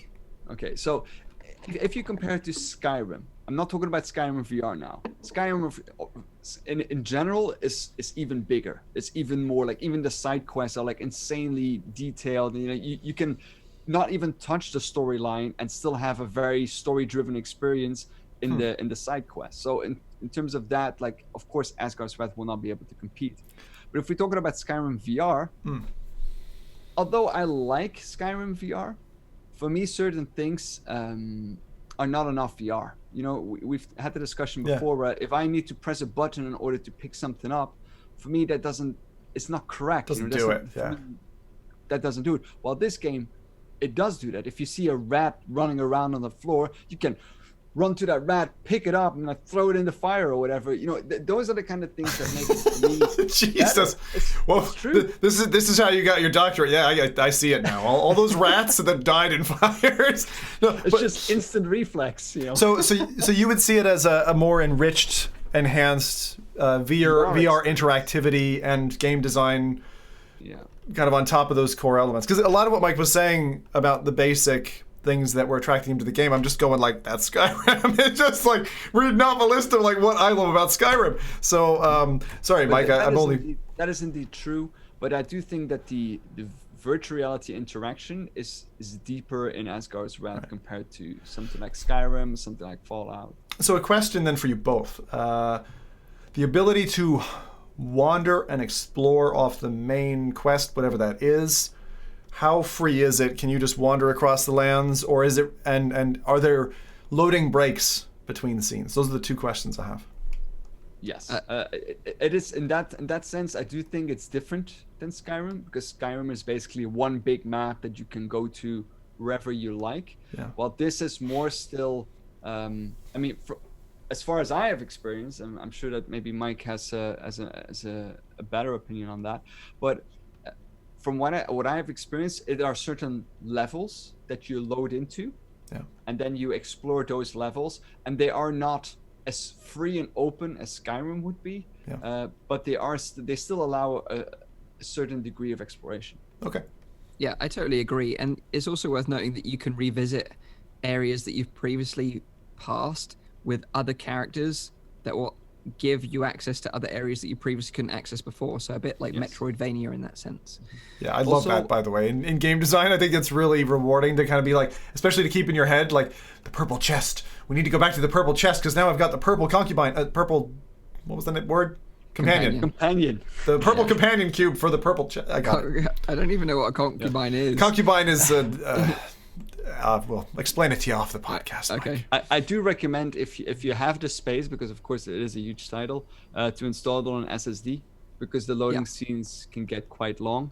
Although they do put like some text for you to read in there, some lore for you to read in there, so that is nice. But if you can, I would put it on an SSD just in order to limit the loading times. Yeah, and also like it's got a very deep and complex upgrade path, you know, for your character, for weapons.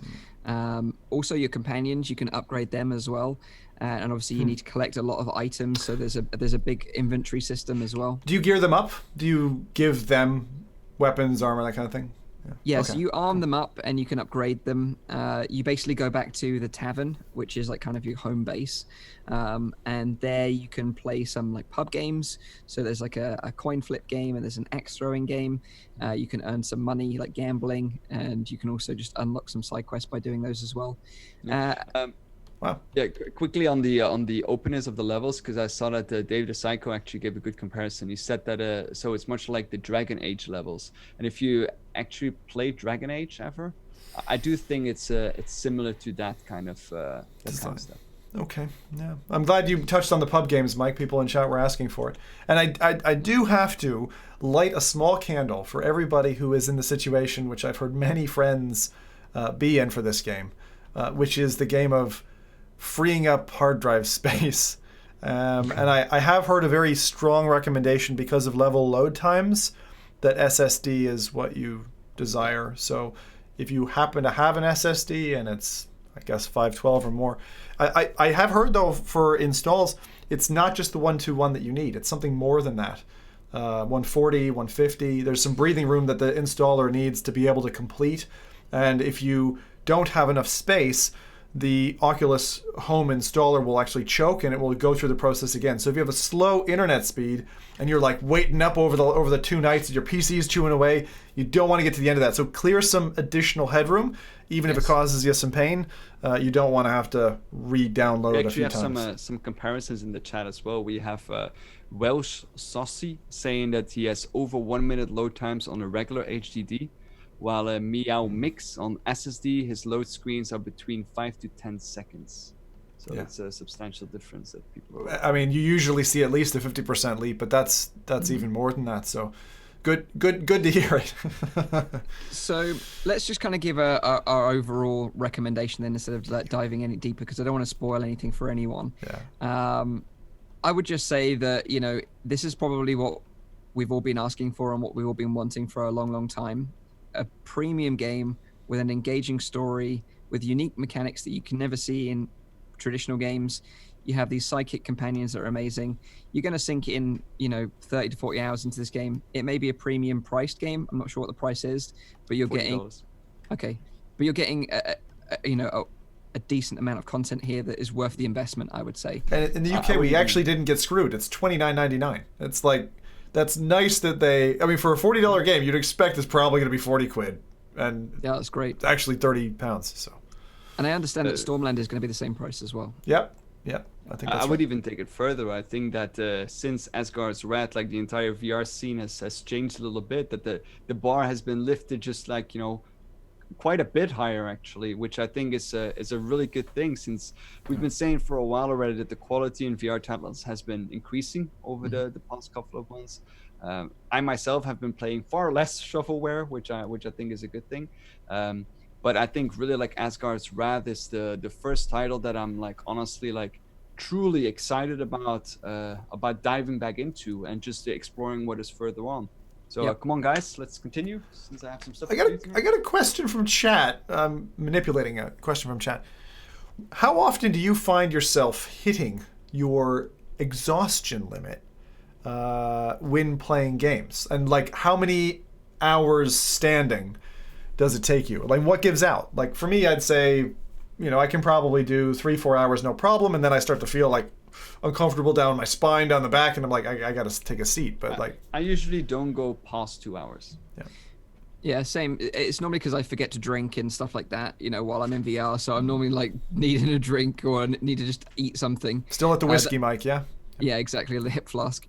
So that's the really thing that holds me back. But I did plan to play more yesterday, but I ended up going out and doing some real world stuff instead. But I am, like Rowdy says, very much looking forward to it in my mind, excited about jumping back in, which is something that I haven't had for a long time. But also, I would just also say that just don't take our word for it. I think this game has been getting glowing reports across the board. You know, like Upload VR, for example, they said it's the best VR game so far. IGN gave it a 9.4, which is wow, the highest. That's blistering. Like, because just even getting covered as a VR game by IGN is already like quite a feature, because they don't cover that much VR. Yeah. But they gave a 9.4 out of 10 on a VR game. Yeah. There's no other game that has done that, I think. So unheard of, exactly. And the thing is as well, like even if you don't own an Oculus headset, although it is an Oculus exclusive title, you can play this on like an Index or a Vive. The game is working using Revive. I saw Kess and Cherry streaming it using the Index last night. So although it will probably have some minor issues, for the most part it works. So you can go check it out on any headset pretty much. Nice.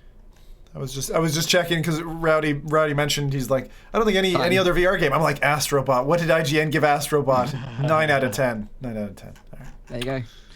So that is Asgard's Wrath.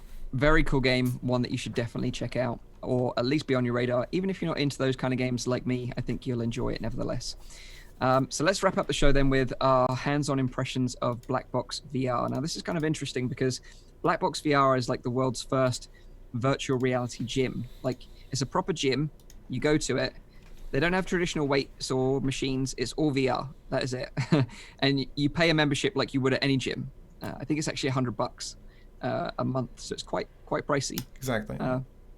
But of course, Zim and I, we were both in the San Francisco area around Oculus Connect 6, and this is where they have a physical location there for Blackbox VR. They have one in San Francisco, and they also have one in a place called Boise in Idaho. So they're the only two locations you can check this out right now. So I don't know, do you want to start off with your kind of experience with it so far? Sure. Zim? Yeah, so I mean, Blackbox, I the facility that I saw, and I just kind of happenstance, I was in San Francisco a little bit early, and I thought, hey, we covered it actually about 2 years ago, I think. We talked about Blackbox, and I was just curious. It was literally a black box in my mind with a big question mark in it. I was like, what is this? And I was on my own, and I was feeling a little bit like I'm a VR dude, and hey, I could use some gym time while I'm on holiday. Why not?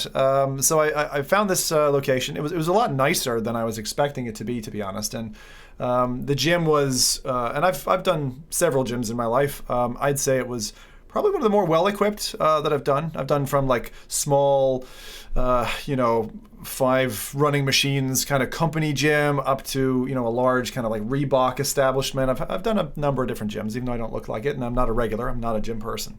It was quite nice. But walking in there, my impression was, I suppose my expectation initially was, I'm going to walk in here, it's going to be very much gym with like one room with like a VR headset in it. And, I'm going to be the one scrawny dude in here. I'll be like, all right, come on, put me in the box. And they'll close the door and there'll be some silly little game that's a terribly designed app. And what I wasn't expecting was, firstly, for me, it was like a 30-minute.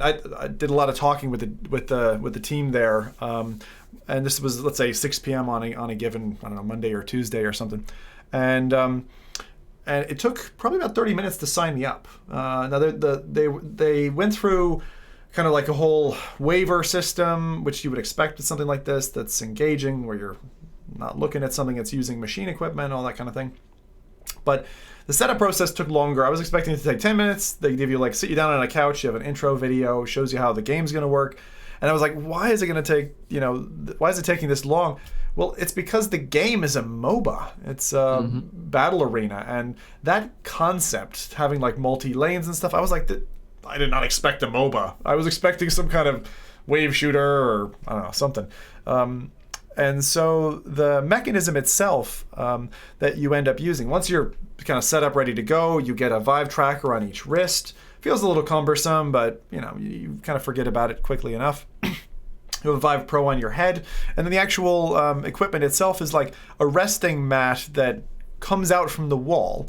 Like, God, how would I call it? Let's say this thing gets happy in front of you, and you press your chest up against it, and it's like it's a resting bar, and then you have 2 triangles which you grab with your hands, and you use those with tension pulls, and those you use in a forward-facing position and a reverse-facing position. Use them from the ground up in certain motions, and then actually as you play session to session. I only just did the tutorial session, but it was kind of extended, so I had about 30 minutes workout time. And this MOBA was going on. So it's kind of a 2-hemisphere game. You have champions, which most people know in a MOBA. You have like heroes or something like that you're spawning, and that is you do a series of like punches and chops to be able to summon those things. And I thought that was a pretty cool mechanic, and that's free in the air or whatever, but you're being tracked with the Vive trackers. You got to do a pattern to summon one of them, and then you can get it on the battlefield or in one of the lanes, and then you're fighting against these enemy mobs that are coming up one of 2 lanes, and you use the head tracking to kind of select left or right lane. You're pulling to select air, water, fire, one of 3 types of strategic attacks against the enemies coming at you.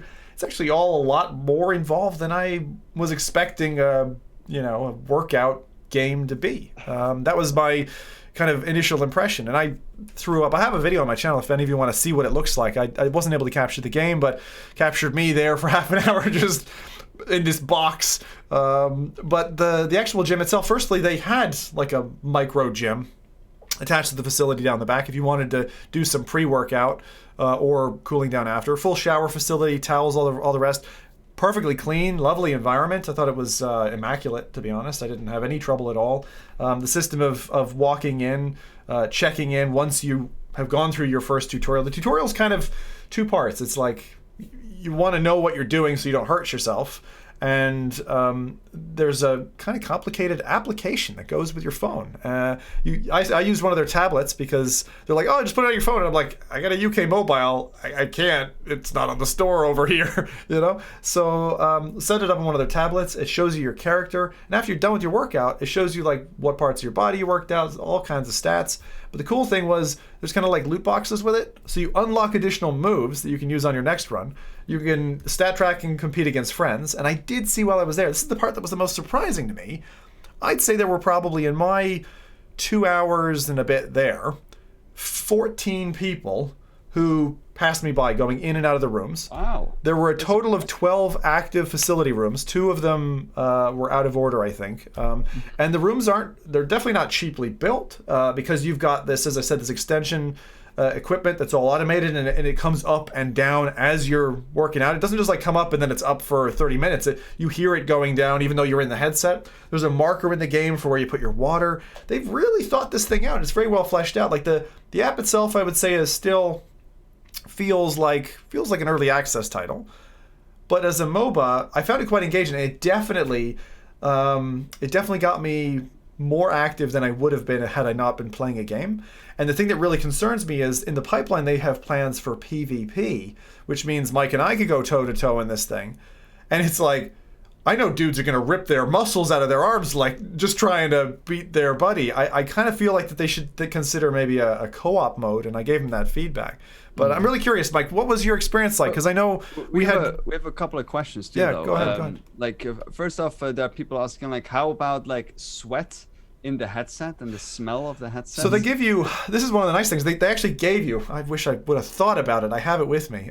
They give you a very, almost like a Lycra material headband that you can wear that prevents sweat from coming down into your eyes. Now, it's not required that you bring it, but there is that protection, I suppose, with the headset. And I found it to be, I didn't have any problems with it, and the headset they had that kind of now famous UV headset cleaner that they have in every one of their 14 rooms. They have one of those. They put it in there. It dries it, cleans it. So actually, I didn't. So there was no smell on the headset that I picked up. There was no indication as well in terms of. I looked closely. The Vive controllers, the seam at the side, kind of like the old N64 days where you'd get your like human grit like into the grooves. I didn't see any of that either. So it was very clean facility. Yeah. The second question that I had was what headset, but you just actually answered it. It was all Vives? It was a Vive Pro. Vive Pro. All Vive Pros. All Vive Pros. So you can imagine there's quite a bit of equipment. Like there's the mechanical arms, there's the PC that's running, usually kind of in a back cabinet. There's a cubby in the room for you. The room is quite large. It's as large as my room here. Well, you can't really see it properly with the camera angle, but sizable space. I didn't feel in any way claustrophobic. I think even someone who was claustrophobic would be fine in that space. Quite spacious. And I thought the design of the app was quite smart. So they have you face the machine sometimes you're facing away from the machine, and it keeps you moving. So yeah.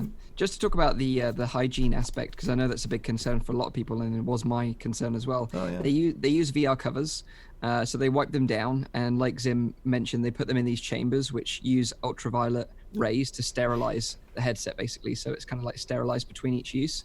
So that's how they deal with that.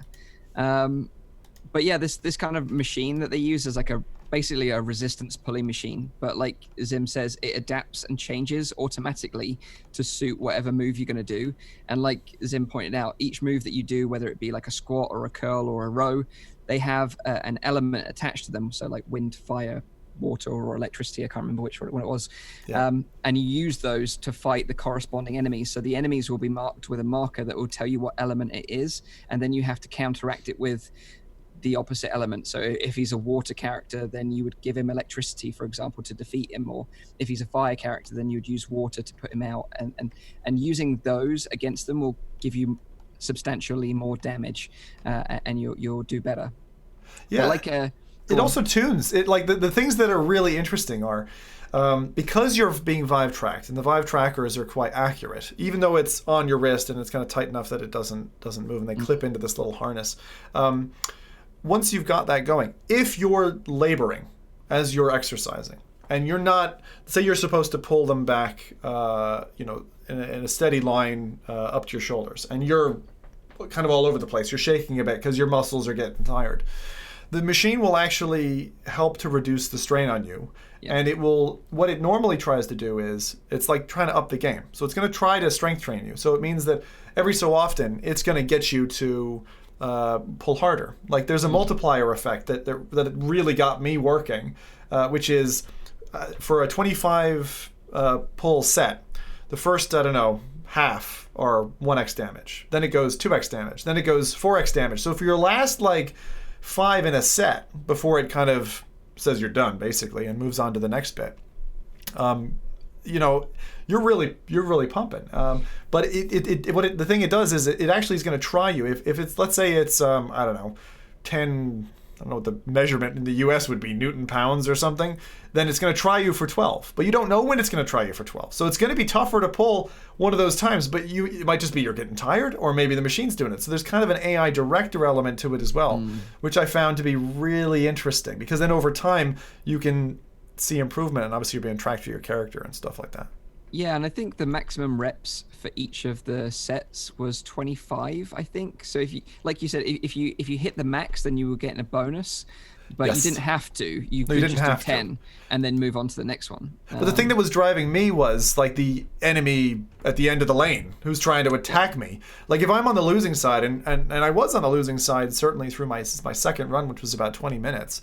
I was working harder. I was like, I'm gonna fucking beat you. And the thing I like about exercise, some people, and I know there's this mantra in people who do gyms, which is to stay in the moment and pay attention to your body and all that. This actually does for me what I always wanted a gym to do, which is separate the muscular exercise from actually what's going on. Like if I'm in a 5K race, I want to forget I'm in a 5K race and just have my body do the work. And this works very well for that, in that it separated me and I was focused on the strategy of like, what am I picking up? What am I countering? Which lane am I focusing on? How am I going to get through? So I found it to be way more compelling than I expected, not being a gym person and hating gyms. I don't like repetitive stuff like that. But honestly, if I had a gym buddy, I could see myself using a facility like that. The cost is a bit high, I think. But in terms of in and out, there were plenty of scrawny dudes and ladies using the facility who were more my build or medium build, and some, you know, fellas who were overweight and stuff using it. And then there were some people who looked buff. I'd say the buff people were in like 25% in my sample, and about 50% were kind of my build. And so it was really a gym that wasn't just a gym for a gym. This was like nerd gym, which was awesome.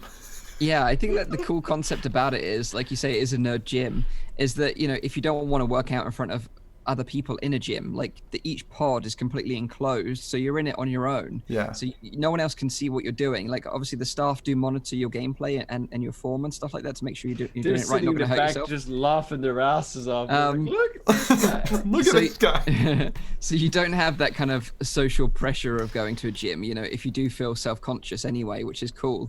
Yeah. But a couple of guys that I met actually at OC6 before I actually went to Blackbox, because I said to them that I was going to go and check it out. They were members in Boise, and they were showing me the app, and they had a streak.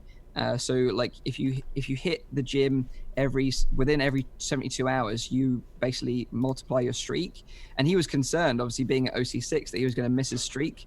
And because if you're on a streak, you get more powerful bonuses and you earn upgrades faster for your character and stuff like that. So it's definitely gamifying going to the gym, which I'm totally on board with. I think it's a great idea. I used to have like on my phone, I used to have like a running app which was called Run with Zombies, and it was like a fully or zombie run or something. I've tried this. So you had to like, you know it? Yes. So you had to like literally like run away from like a zombie apocalypse. You had to go and get supplies for your team, like, and that made me go running so much. Like it's true though, like gamifying an experience that you know, us as like nerds and geeks probably wouldn't do that much. It's a smart way of getting those kind of people into exercise. Yeah, absolutely. And I think the end goal for Blackbox VR isn't to just have these locations. They want to integrate with traditional gyms. So, you know, every sort of big gym chain out there will have like a VR part of it, with maybe like a few of these pods that you can maybe pay a little bit extra to use. And that's kind of the way their vision is in the future. But so to just kind of wrap this one up, if you had one nearby, then Zim, would you use it? If I had a friend, it's always the case. It's always the case for me with exercise. Like I wouldn't go to a tennis court on my own. Yeah. Right? I wouldn't go to a climbing wall on my own. If I have a buddy with me, then I would commit to it. The price, just where I am in my life right now, probably wouldn't necessarily hold me back, because I have some personal reasons why I want to get fitter and stronger in core muscles and stuff. So something like this would be what is the price helpful. Of, I think it was about $100 a month. Yeah. which comparing to pounds is like $80 a month, which is premium gym price. Yeah. Yeah.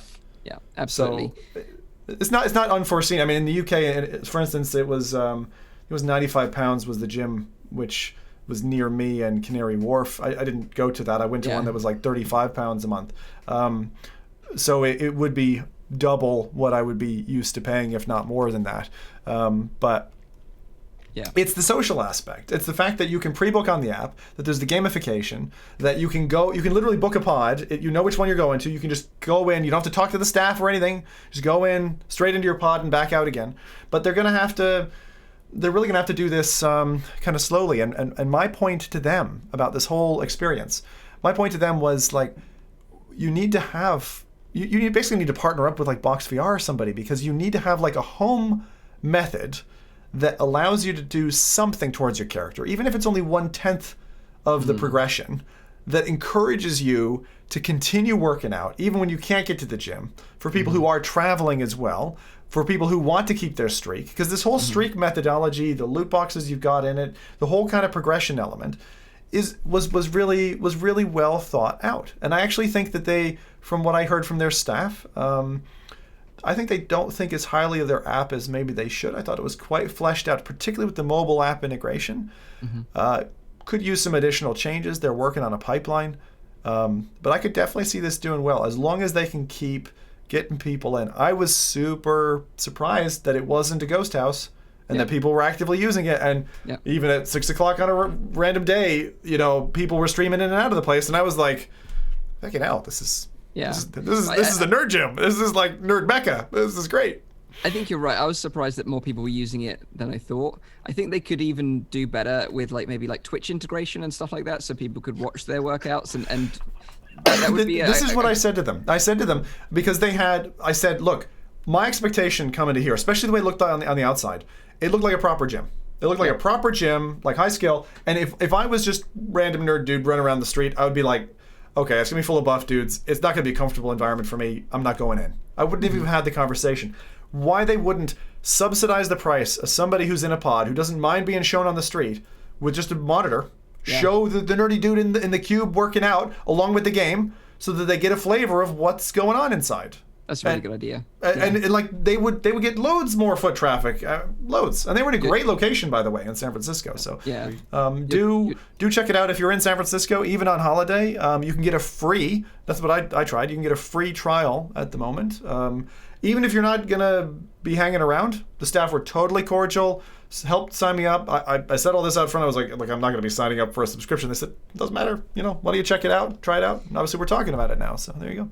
Yeah, so the only thing I would say is that if I had access to one nearby, I probably wouldn't sign up, although being positive about it. And there is a reason for that.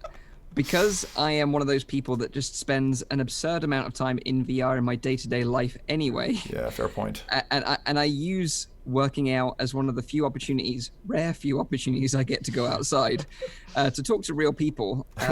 So that's the only reason why I wouldn't use it personally, because I would then just be plugged into the Matrix 24/7. But for others, obviously, that don't have that problem that I have, which is unique to me, I guess, I do think it's a unique and fun way to work out, and I do think it's a good idea. What if it was possible? How back in the day you could buy, I think it was called a Bowflex, like a home thing. It's a couple $100 and you'd have your home, like the home gym type thing. That was hot in the States back in the 90s, I remember.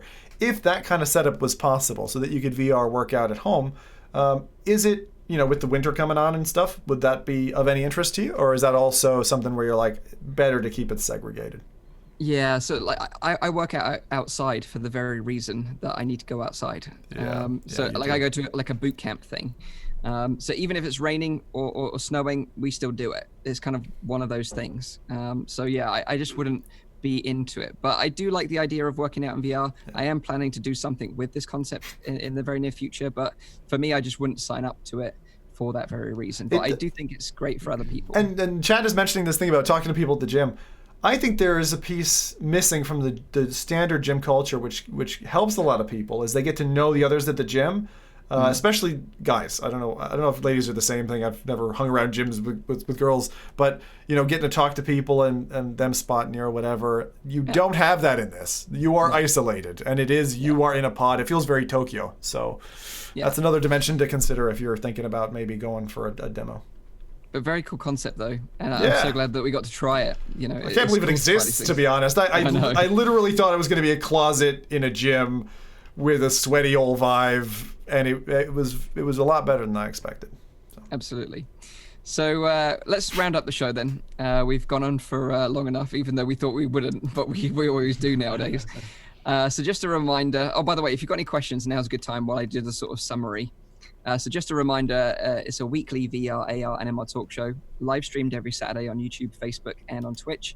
Catch the show live in VR with other people in big screen TV. People hang out, watch the podcast, chat, make new friends. I think that's a really cool way to watch the show. The show goes live at 7 p.m. in Europe, 6 p.m. in the UK, and 12 midday in Central US. You can also check out the audio version, which we enhance the vocals, so it's beautiful on your ears, and that's on iTunes, SoundCloud, Anchor, and Spotify. Questions: are there VR Lycra bums to look at? No. There's no eye candy. There's not even I don't remember there being a mirror. I think because of tracking, right? Yeah, there's no mirrors. There's not even a way to look at yourself and be like, yeah, I'm really buff. Obviously, you're just in a headset. So, no mirrors, no Lycra butts. I'm sorry. No.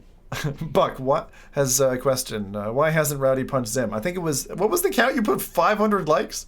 500 likes. Jeez, sorry. Guys. I think you guys missed that. Didn't hit the cap. Yeah. There you go. Hit the cap. So if you missed Nathy this week, don't worry, he'll be back next week. He's just having a weekend R&R, catching up with some friends, IRL. But yeah, we've had an interesting show. We've talked about all sorts of stuff: Asgard's Wrath, Blackbox VR, PSVR, PS5, Arizona Sunshine, loads and loads more. So we hope you've enjoyed it. We always really appreciate your support in watching this live on YouTube and also in big screen VR. And those of you that catch up with the audio version as well, like we get really good high numbers on the audio version, so we appreciate you very much as well. Have a great week in VR. We'll be back at the usual time next week. Until then, take care and bye-bye for now. See you later. Bye.